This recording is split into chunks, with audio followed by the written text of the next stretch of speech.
Hello दोस्तों, तो स्वागत है आपका हमारे स्टडी पॉइंट 47 में। तो दोस्तों, आज का जो हमारा टॉपिक है वह है डांडी मार्च। तो डांडी मार्च को सॉल्ट मार्च या डांडी सत्याग्रह के नाम से भी जाना जाता है।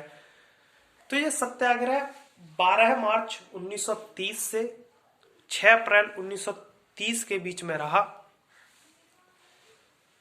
तो इसको डांडी मार्च क्यों कहते हैं? तो इसको डांडी मार्च इसीलिए कहा जाता है क्योंकि जो गांधी जी ने यात्रा की थी वह साबरमती आश्रम से और डांडी तक की यात्रा की थी, तो इसीलिए इसको डांडी मार्च कहा जाता है।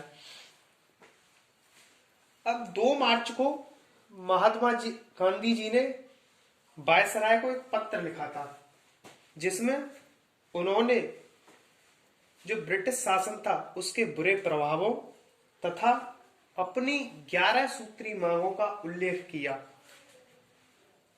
जो सरकार के सम्मुख उनकी मांगों को पेश किया गया, और कहा कि अगर सरकार उनकी मांगों को पूरा करने का कोई प्रयत्न नहीं करेगी तो वे 12 मार्च को वे नमक कानून का उल्लंघन करेंगे।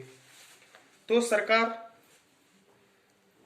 का कोई भी सार्थक जवाब नहीं आया।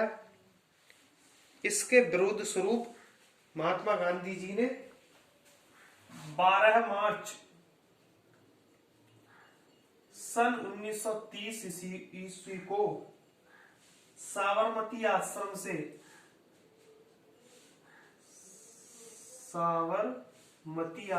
से और डांडी तक की पैदल यात्रा की। 12 मार्च 1930 से शुरू की महात्मा गांधी जी ने यात्रा और साबरमती आश्रम से और डांडी तक की पैदल यात्रा की। और जब उन्होंने ये यात्रा की तो उनके साथ 78 अनुयायी थे। 78 अनुयायी थे, जिनमें सबसे ज्यादा गुजरात के थे। 78 अनुयायियों के साथ उन्होंने अपनी यह पदयात्रा की और ये 24 दिनों में की गई थी। 24 दिनों में और 240 किलोमीटर की टोटल यह यात्रा थी। 24 दिनों में की गई और 240 किलोमीटर की यह यात्रा थी। तो इसके बाद 5 अप्रैल को वे डांडी पहुंच गए। 5 अप्रैल को डांडी पहुंचे महात्मा गांधी, और जो 6 अप्रैल थी उस 6 अप्रैल के दिन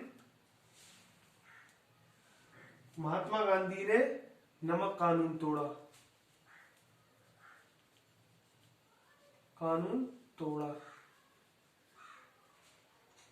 6 अप्रैल को महात्मा गांधी जी ने नमक कानून तोड़ा। तो गांधी जी की जो पद यात्रा थी उसके समय रास्ते में कई हजार किसान मिले। उन्होंने उनके संदेशों को सुना तथा कांग्रेस की सदस्यता भी ली। तो कई लोगों ने तो सरकारी नौकरी का भी त्याग पत्र किया। यह नमक कानून तोड़ने की शुरुआत गांधी जी ने कर दी।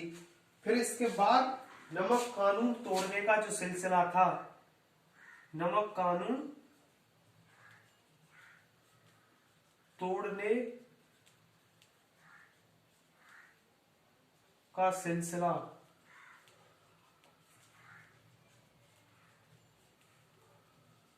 पूरे देश में फैल गया।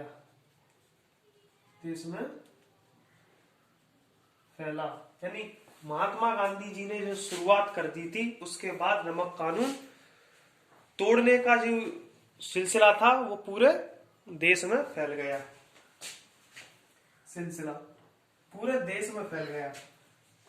इसके बाद तमिलनाडु में तंजौर के समुद्री तट पर, यानी तमिलनाडु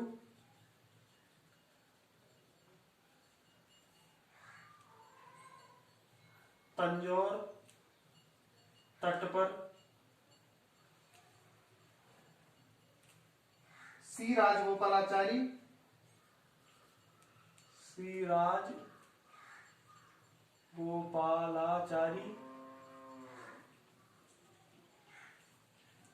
ने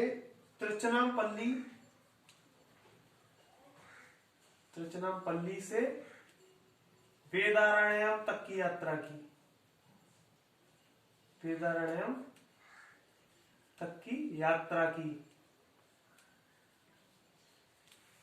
और मालाबार में भी ये यात्रा की गई थी। तो मालाबार में जो यात्रा की गई थी, मालाबार में के केलप्पन के द्वारा की गई थी। के केलप्पन।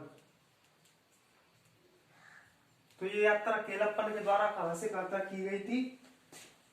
तो कालीकट से पोयानूर तक की यात्रा की गई थी।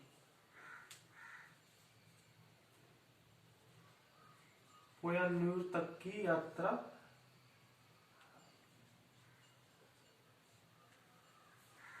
मालाबार में के केलप्पन के द्वारा कालीकट से पोन्नायूर तक की यात्रा की गई थी। तो नमक कानून के उल्लंघन को भारतीयों द्वारा ब्रिटिश कानून के विरोध में एवं साम्राज्यवाद की समाप्ति के प्रयासों के प्रतीक के रूप में देखा गया। तो दोस्तों, कैसी लगी आपको ये वीडियो? अगर आपको ये वीडियो अच्छी लगी हो तो लाइक करें, सब्सक्राइब करें एंड शेयर करें। तो मिलते हैं एक अगले टॉपिक के साथ।